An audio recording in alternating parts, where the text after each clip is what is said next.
This video is brought to you by Against the Flow of Mississippi. Against the Flow of Mississippi is a book about Jake Fayard, a Marine veteran who is unhappy with the political machine running the state of Mississippi. He decides to fight the corruption from the inside. Jake will face more challenges than he ever has and will stand up for what he thinks is right. His notoriously hot temper will push him to the edge of murder, along with his friend and brother Kobe Barhanovich. Together, they will fight the system and give the power back to the citizens of Mississippi. Against the Flow of Mississippi was written by Anthony Oksenholt and was published by Oksenholt Biloxi Publishing, LLC. A link to the book will be placed in the description below. Yeah, this a revolution in our time. Everybody's fighting, change coming, yes. That's why it's an acronym for riot. Everybody has a voice. Don't you dare stay silent. If you say nothing, you are an accessory to violence. They've had their say. Seems like they've had that kind of say around here for too long. I had to stand up for myself alone. I went in there to remind them that somewhere in this world there's still a little law and order left. To let them know in the only kind of terms that their kind understand is that they can't bribe or threaten their way out of what they did. Let them do this to me and get away with it, and you give them the eternal right to do the same damn thing to any one of you.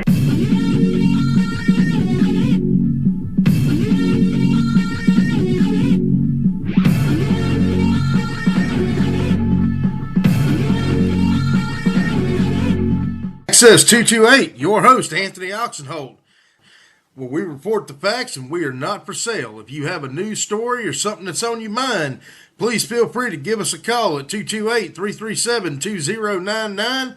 Be glad to have you on. Thank you for listening, and we do appreciate all that you do to support us and keep free and independent journalism doing what we do best. All right, y'all. Good morning, good morning, good morning.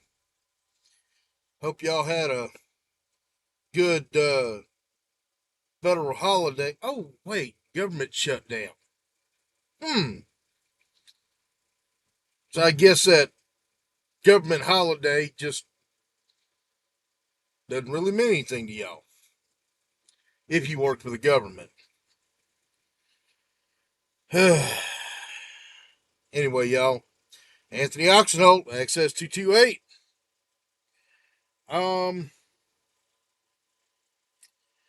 So I just saw an interesting story. I believe that this is a clear violation of the First Amendment. This is coming out of Stanton, Kentucky. Courtesy of WKRC. A Kentucky man was arrested after allegedly placing fake bodies in his yard, wearing the titles of city officials, including a hanging district judge, as Halloween decorations. According to the arrest citation obtained by People, 58-year-old Stephen Markham, displayed 5 fake corpses wrapped in garbage bags on his lawn in various poses. There was one body that was being hung from an elevated position. The citation read, the one hanging was labeled District Judge, and there was a rope around the neck of his body. Actually, kind of find that cool, I'm not going to lie. The other bodies had similar labels marking other local politicians, mayor, CA, SIS, and zoning manager. Ooh. Authorities arrested Markham on October 4, charging him with intimidating a participant in the legal process and third-degree terroristic threatening. He reportedly told troopers that he did not want to talk about the Halloween decorations in his yard.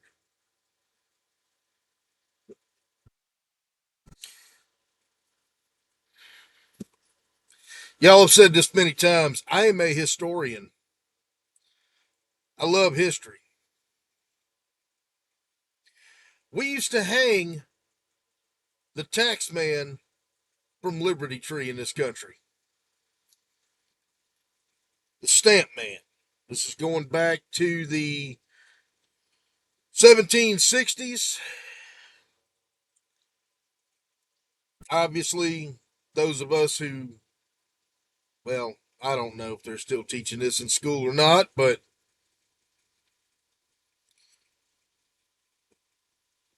for those of y'all who did not take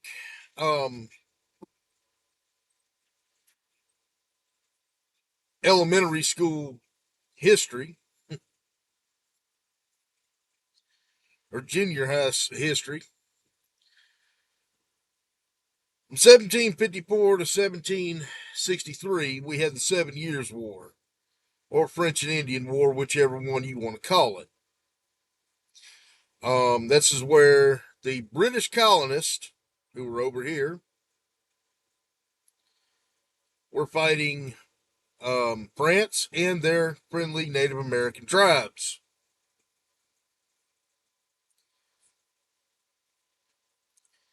And the British Army came over here and, helped us colonists kick some ass.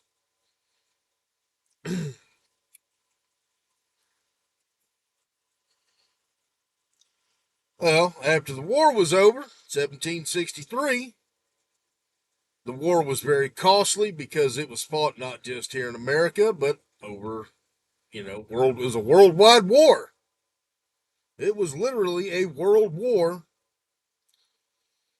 fought globally. It was also very expensive to King George. So, King George and Parliament decided to impose a tax on the American colonists.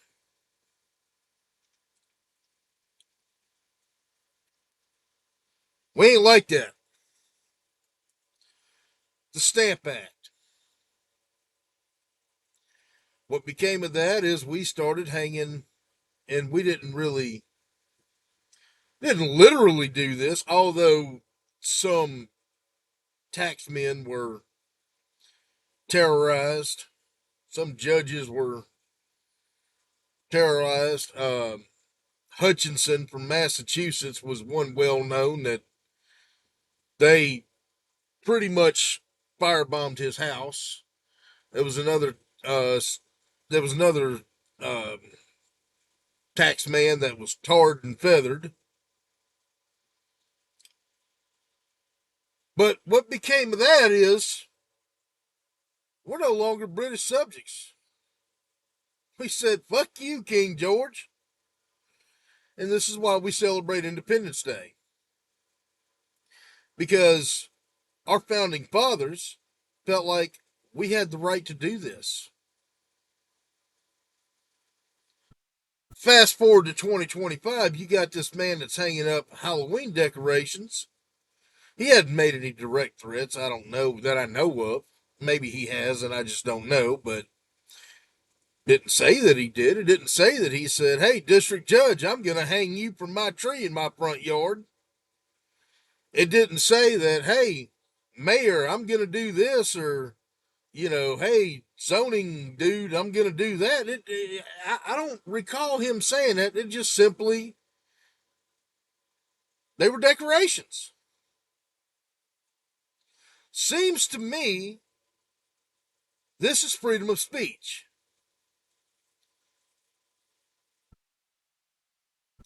There's a difference in hate speech and speech that you hate. And even still, hate speech is still protected by the First Amendment.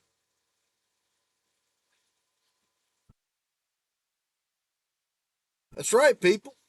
Freedom of speech. So, I am really curious to know if there's any con law lawyers that want to talk about this, and maybe somebody would take his case. I personally think that decorations were hilarious, though I do not advocate for direct violence on people. unless it's needed. I really, honestly think they were hilarious. I wouldn't, if I was a cop, I wouldn't have arrested him for it. I'd have been like, man, okay, 10-4, you know, unless I had direct evidence of another crime. Because hey, guess what? Law enforcement swore their oath too.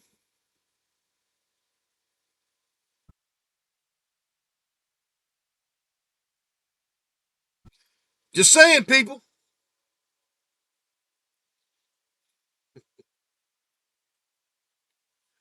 I hope this guy gets out of it.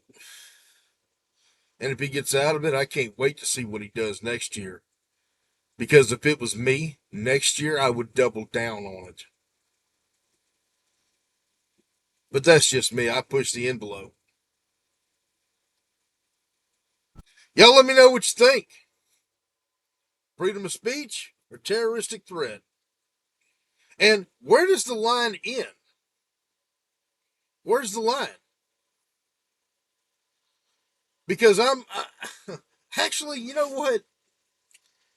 I'm starting to see a trend here. City officials think they're not accountable to us, and this is a nationwide trend. This is nationwide. There's been people that have been thrown out of city council meetings, school board meetings, board of supervisors meeting, county commissioners meeting. I honestly think it's time we start reining these people in. 100%. Rein them in.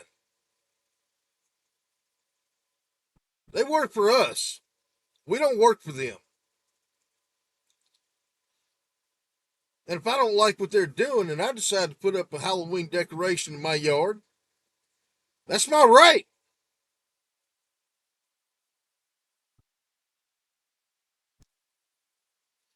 Y'all let me know what you think. Good morning. Okay, so I gotta add this because I actually found a different article on this. Allegedly, this is according to NBC News. Um, Markham and the city have been in an ongoing dispute about his failure to meet zoning requirements and maintain water, sewer, and electrical services at his home. Powell County Judge Executive Eddie Barnes told NBC News. Barnes said he's known Markham for more than 35 years and doesn't believe he's a threat. Wow, well, that's nice. Markham might be better off in jail instead of his home, which could pose a sanitation threat. There are rules and regulations for a reason. Nearby residents have complained that Markham would use the bathroom in a bucket and just dump it out. So that's not good for his neighbors and not good for personal hygiene. Well, I mean, I kind of agree with that. It's unclear if he's got a lawyer. A publicly listed phone number connected to Markham's name and address was disconnected. Well, I mean, if you can't keep water and electricity on, probably not going to keep phone on.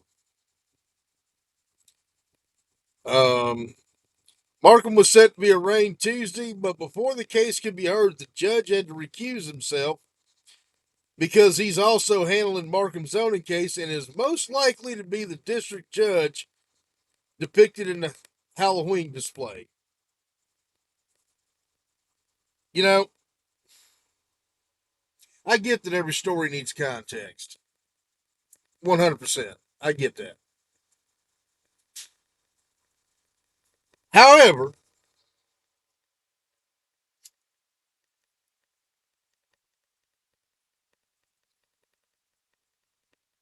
I'm going to go ahead and say what I'm thinking here. I think that NBC News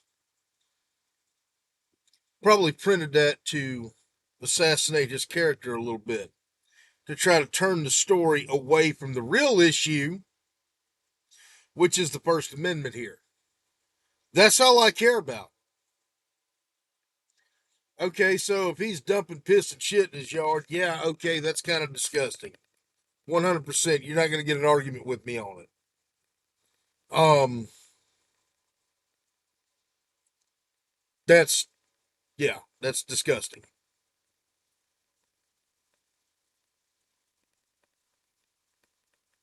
I'm not going to say I don't piss outside or haven't pissed outside, but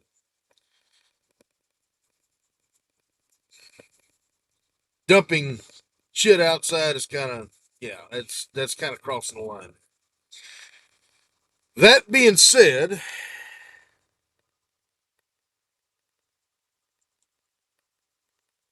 what does that really have to do with the display? Yeah, that might be why he's got a problem with them. But the issue at hand, if it wasn't for the display, that wouldn't even be a news story. Maybe a local town news story or something, but it wouldn't be national news. It wouldn't have gone viral. The issue at hand here is, does he have the right to display fake bodies made up of trash bags and whatever else and put it in his yard depicting the bodies of public officials? Yes. How many people make these same types of bodies and lay them in their yard for Halloween? How many people? Loads of them. Shitloads. That is a common thing. Just because he named them, does that mean anything? If I do this and I name one Fred and Jethro and Leroy and Bubba, am I threatening Fred and Jethro and Leroy and Bubba? No.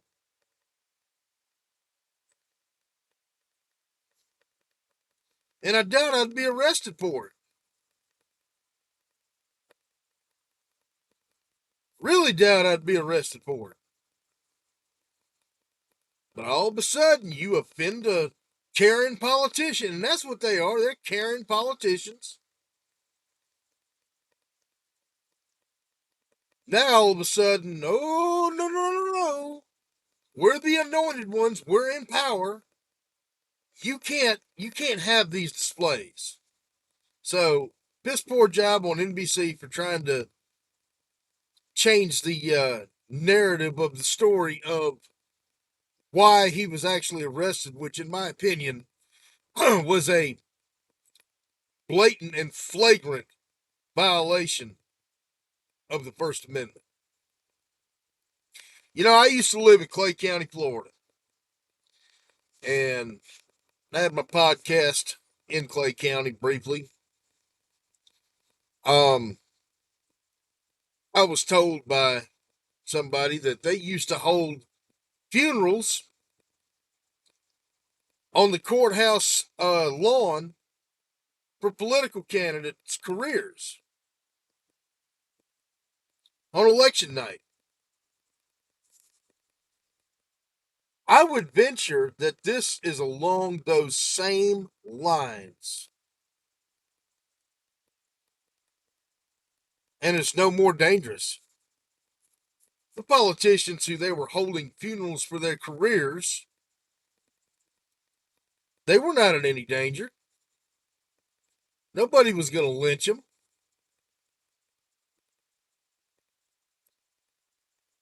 Did Mr. Markham make any threats and say, hey, Judge, guess what? You step outside your house, I'm going to lynch you. I'm going to hang you up from the tree in this yard or this structure or whatever, because it wasn't really a tree. It was just looked like he tried to make a cheap gallows or whatever. And again, hey, A plus on creativity here.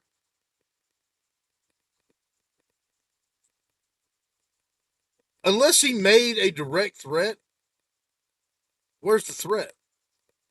Just my opinion. Y'all have a good day. I got to go get my day started.